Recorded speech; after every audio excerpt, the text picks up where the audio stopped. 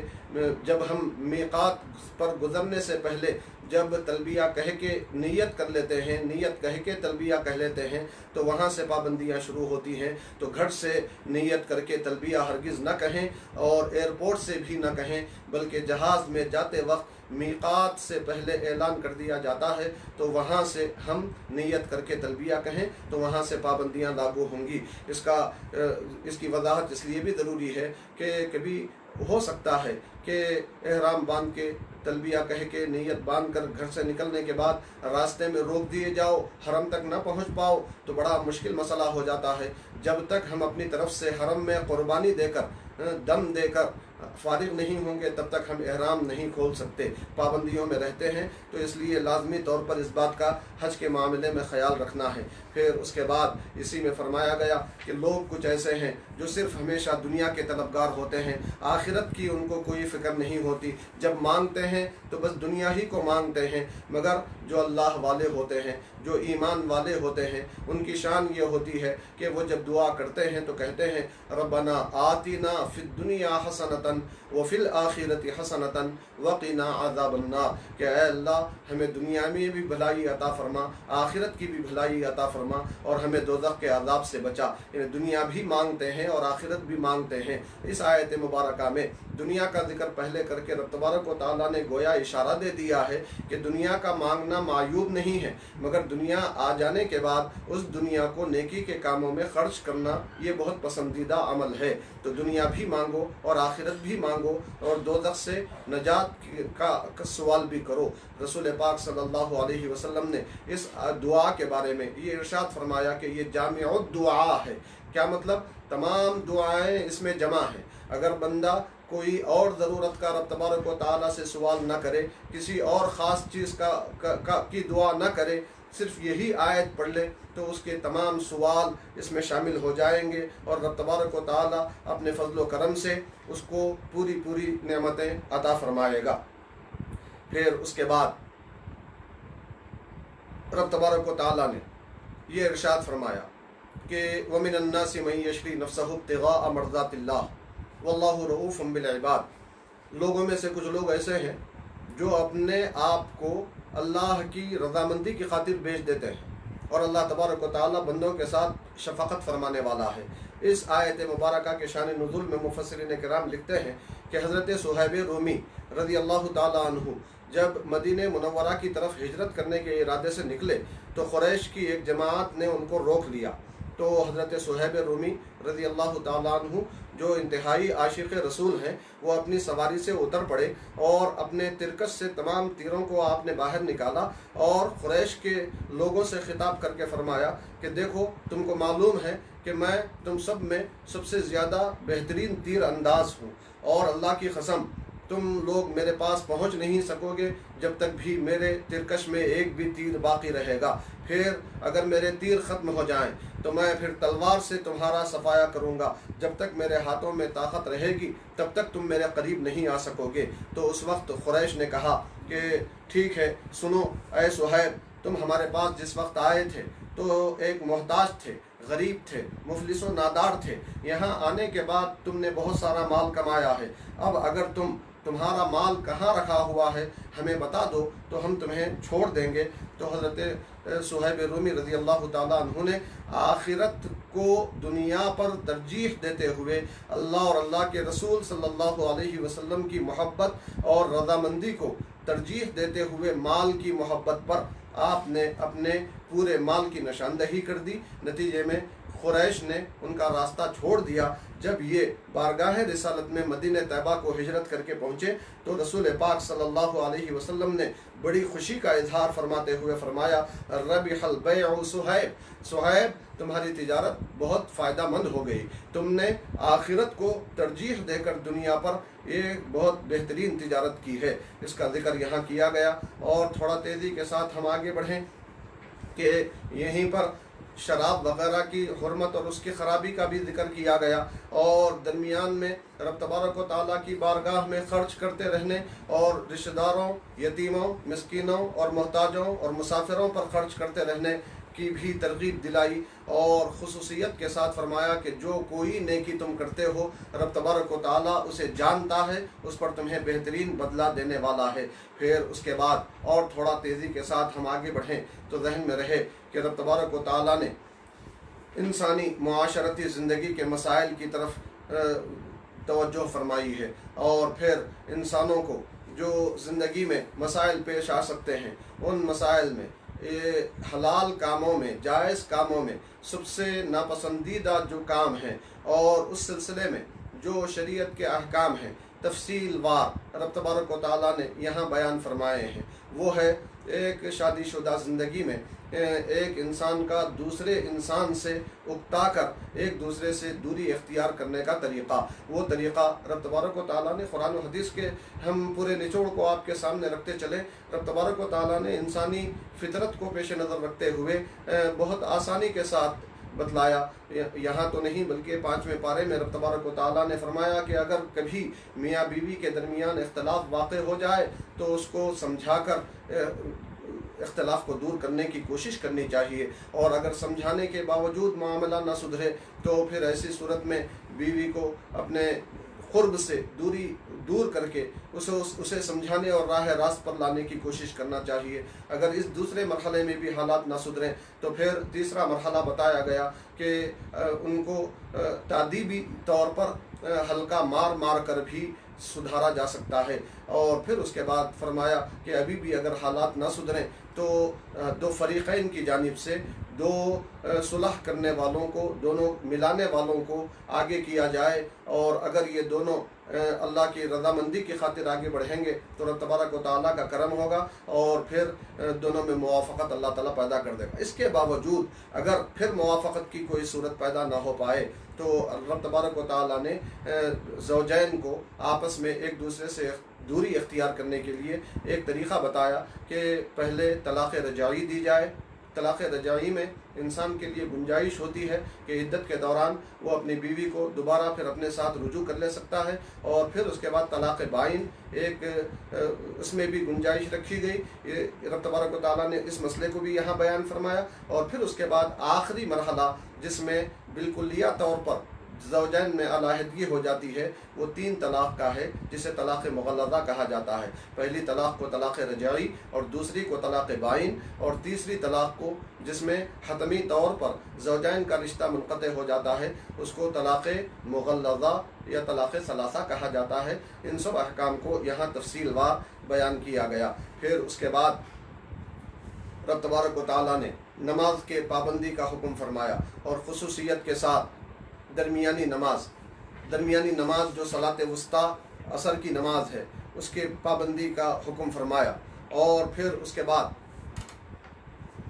یہ بھی ذہن میں رکھتے چلیں کہ رب تبارک و تعالیٰ نے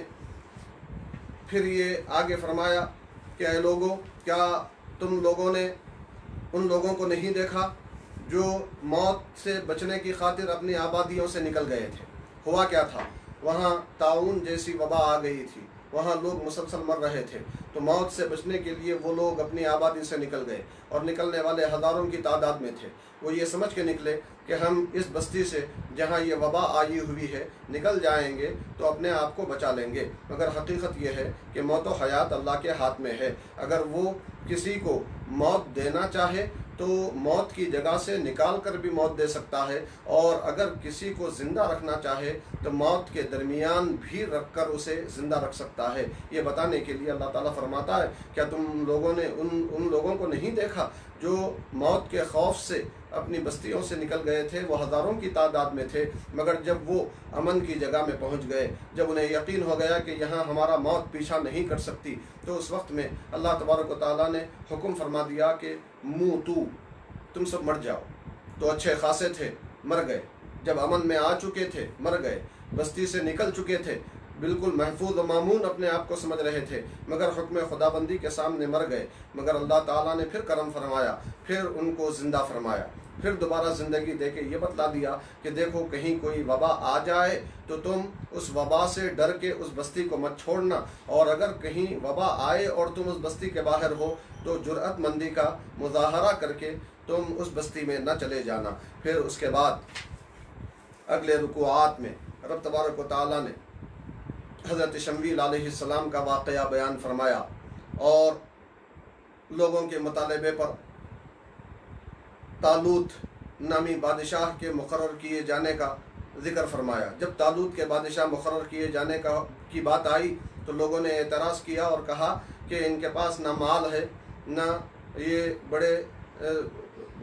کوئی بڑی حیثیت اور شان رکھتے ہیں، یہ کیسے ہم پر بادشاہ ہو سکتے ہیں؟ تو اللہ تعالیٰ نے فرمایا کہ ان کے بادشاہت کی نشانی یہ ہے کہ تمہارے پاس تابوت سکینہ آئے گا۔ تابوت سکینہ وہ صندوق جس میں انبیاء کرام کی مستعملہ، متروکہ، متبرکہ اشیاء تھیں، کہ ان کے ذریعے سے یہ لوگ اس زمانے میں اس صندوق میں، جس صندوق میں انبیاء کرام کی متبرکہ اور متروکہ اشیاء تھیں، اس کو سامنے رکھ کر اپنے دشمن پر فتح کے لیے دعائیں کرتے تھے، اور آگے اس صندوق کو رکھ کر وہ لوگ کامیابیاں حاصل کرتے تھے، مگر وہ صندوق شامت اعمال سے ان سے چھین لیا گیا تھا۔ اب وہی صندوق فرشتے اٹھائے ہوئے لے کر آئیں گے، اور یہی طالوت کے بادشاہ ہونے کا نشان ہوگا، اس کی علامت ہوگی۔ یہ خصوصیت کے ساتھ بیان کیا گیا۔ تقریباً یہ دوسرا پارہ ختم ہوتا ہے، اس کے بعد اگلا جو تیسرا پارہ شروع ہو رہا ہے، رب تبارک و تعالیٰ نے اس کا آغاز ہی رسولان گرامی کی مقدس جماعت کے تذکرے کے ساتھ فرمایا، فرمایا تلکر رسول فضلنا بعضهم علی بعض، یہ رسولان گرامی کی وہ مقدس جماعت ہے کہ ان میں سے ہم نے بعض کو بعض پر فضیلت عطا فرمائی ہے، اور ورفع بعضهم درجات، اور ان سب رسولوں میں ایک رسول کو ایک درجے ان سبوں پر فضیلت دی گئی ہے نام لیے بغیر۔ یہ جو بات کی گئی ہے یہ ہمارے اور آپ کے آقا سیدنا محمد الرسول اللہ صلی اللہ علیہ وسلم کی شان ہے کہ تمام انبیاء پر آپ کو درجوں فضیلت عطا کی گئی۔ پھر اس کے بعد قیامت کا منظر کھینچا گیا اور فرمایا گیا کہ وہاں ایک ایسا ماحول ہوگا کہ کوئی کسی کی مدد نہ کر سکے گا، اور اس دن کے آنے سے پہلے تم اللہ کی راہ میں خرچ کرتے رہو۔ پھر اس کے بعد آیت الکرسی ہے۔ آیت الکرسی کے بارے میں احادیث مبارکہ میں آتا ہے کہ یہ اللہ کا اسم اعظم ہے۔ اللہ کے اسم اعظم کے بارے میں حدیث پاک میں آتا ہے کہ اس کی شان یہ ہے کہ جب اس کے وسیلے سے دعا کی جاتی ہے تو وہ دعا رد نہیں ہوتی۔ اللہ تبارک و تعالیٰ نے آیت کریمہ میں اس اسم اعظم کو رکھ دیا تاکہ اس کے ذریعے سے، اس کے وسیلے سے ہم دعائیں کریں اور اپنا مقصد پالیں۔ اس آیت کریمہ میں کیا ہے؟ اس آیت الکرسی میں، چونکہ اس آیت میں رب تبارک و تعالیٰ کی کرسی کا ذکر ہے، اس اعتبار سے اس کو آیت الکرسی کہا جاتا ہے۔ اس کی فضیلت میں مختلف حدیثیں وارد ہیں۔ وہ مشہور حدیث جو حضرت ابو ہریرہ رضی اللہ تعالیٰ عنہ کی ہے، وہ بھی آپ کے علم میں ہوگی کہ مال غنیمت آیا ہوا تھا اور اس کی نگرانی کی ذمہ داری رات کے وقت میں سیدنا ابو ہریرہ رضی اللہ تعالیٰ عنہ کو سرکار نے سونپی تھی۔ حضرت ابو ہریرہ نگرانی کر رہے تھے کہ رات کی تاریکی میں آپ نے محسوس کیا کہ کوئی مال غنیمت میں سے کچھ چرا رہا ہے۔ آپ نے آگے بڑھ کر اس کو پکڑ لیا تو وہ چور رونے لگا، گڑ گڑانے لگا، فاقے کی شکایت کرنے لگا، تو آپ نے ترس کھا کے اسے چھوڑ دیا۔ تو اس کے بعد جب صبح رسول پاک صلی اللہ علیہ وسلم کی بارگاہ میں پہنچے تو سرکار نے نماز فجر کے ساتھ حضرت ابو ہریرہ سے پوچھا، اے ابو ہریرہ تمہارے رات کے چور کا کیا ہوا؟ تو انہوں نے عرض کی، یا رسول اللہ وہ رو رہا تھا، فاقے کی شکایت کر رہا تھا، میں نے رحم کھا کے چھوڑ دیا۔ تو سرکار نے فرمایا کہ وہ جھوٹا ہے، مگر یہ نہیں فرمایا کہ اسے پھر ملو تو پکڑ لینا، ہاں یہ فرمایا کہ وہ آج رات پھر آئے گا۔ حضرت ابو ہریرہ دوسری رات بھی اس کا انتظار کرتے رہے، کیونکہ سرکار سچے ہیں، صادق و مصدوق ہیں، کبھی آپ جھوٹ نہیں ارشاد فرماتے، اور غیب آپ کے سامنے منکشف رہتا ہے۔ نتیجے میں دوسری رات بھی وہ چور آیا، پھر وہ چرانے لگا، آپ نے پھر اسے پکڑ لیا، پھر وہ اور زیادہ رویا تو آپ نے رحم کھا کے اس کو چھوڑ دیا۔ دوسرے دن بھی فجر کے بعد سرکار نے پوچھا اور پھر سرکار نے فرمایا کہ وہ جھوٹا ہے، وہ پھر آج رات آئے گا۔ جب تیسری رات بھی حضرت ابو ہریرہ نے اس چور کو وہاں دیکھا تو اسے پکڑ لیا اور کہا کہ آج تو میں تجھے سرکار کے پاس لے جاؤں گا۔ تو اس چور نے کہا کہ اے ابو ہریرہ تم مجھے چھوڑ دو، میں تمہیں ایک کام کی بات بتاتا ہوں۔ کام کی بات؟ تو اس چور نے کہا ٹھیک ہے، کام کی بات یہ ہے کہ تم روزانہ رات میں سونے سے پہلے آیت الکرسی پڑھ کر سو جاؤ تو صبح تک شیطان کے شر سے محفوظ رہو گے۔ تو اس کام کی بات کے معلوم ہونے کے بعد حضرت ابو ہریرہ نے اس چور کو چھوڑ دیا۔ صبح بارگاہ رسالت میں پہنچے تو سرکار نے پھر پوچھا، اے ابو ہریرہ رات کے چور کا کیا ہوا؟ تو سرکار سے حضرت ابو ہریرہ نے پورا واقعہ بیان کر دیا۔ تو سرکار نے فرمایا کہ جھوٹے نے سچ کہا۔ اے ابو ہریرہ تم کو معلوم ہے وہ کون تھا؟ پوچھا، عرض کیا اللہ اور اللہ کے رسول بہتر جانتے ہیں۔ تو سرکار نے فرمایا کہ اے ابو ہریرہ وہ شیطان تھا، وہ شیطان تھا۔ خیر، اب آیت الکرسی کی عظمت بتانے میں، شیطان کو درمیان میں رکھنے میں کیا حکمت تھی اور اللہ کے رسول بہتر جانے، مگر ہمیں اس حدیث پاک کے صدقے میں ایک نسخہ مل گیا کہ اگر ہم رات بھر شیطان کے شر سے محفوظ رہنا چاہتے ہیں تو آیت الکرسی سونے سے پہلے ضرور پڑھ لیا کریں۔ اسی طرح بزرگان دین کا معمول ہے احادیث مبارکہ کی روشنی میں کہ روزانہ سونے سے پہلے لازمی طور پر اور بلکہ پورے 5 وقتہ نمازوں کے بعد بھی آیت الکرسی کا ایک مرتبہ ورد کر لیتے ہیں اور اس کے فضائل سے مالا مال ہوتے ہیں۔ پھر آگے ہم چلتے ہیں کہ رب تبارک و تعالیٰ نے حضرت ابراہیم اور نمرود کا جو واقعہ پیش آیا تھا اس کا ذکر فرمایا کہ نمرود نے بحث کرتے ہوئے کہا تھا کہ میں خدا ہوں، میں خدا ہوں۔ حضرت ابراہیم علیہ السلام نے اس کو سمجھانے کے لیے کہا، دیکھو میرا خدا وہ ہے جو زندگی اور موت دیتا ہے، اگر تو بھی خدا ہے تو تو بھی زندگی اور موت دے کے بتا۔ تو اس نے حضرت ابراہیم کا جواب اس انداز میں دیا کہ قید خانے سے دو آدمیوں کو بلایا، ایک چھوٹنے والا تھا اور دوسرا سولی پہ چڑھایا جانے والا تھا۔ جو بچنے والا تھا اس کو مار دیا، اور جو چھوٹنے والا تھا اسے جو چھوٹنے والا تھا اس کو مار دیا، اور جو سولی پر چڑھایا جانے والا تھا اس کو چھوڑ دیا، اور بتایا کہ میں بھی زندگی اور موت دیتا ہوں۔ تو حضرت ابراہیم علیہ السلام نے اس وقت میں اس کی عقل پر ماتم کرتے ہوئے فرمایا کہ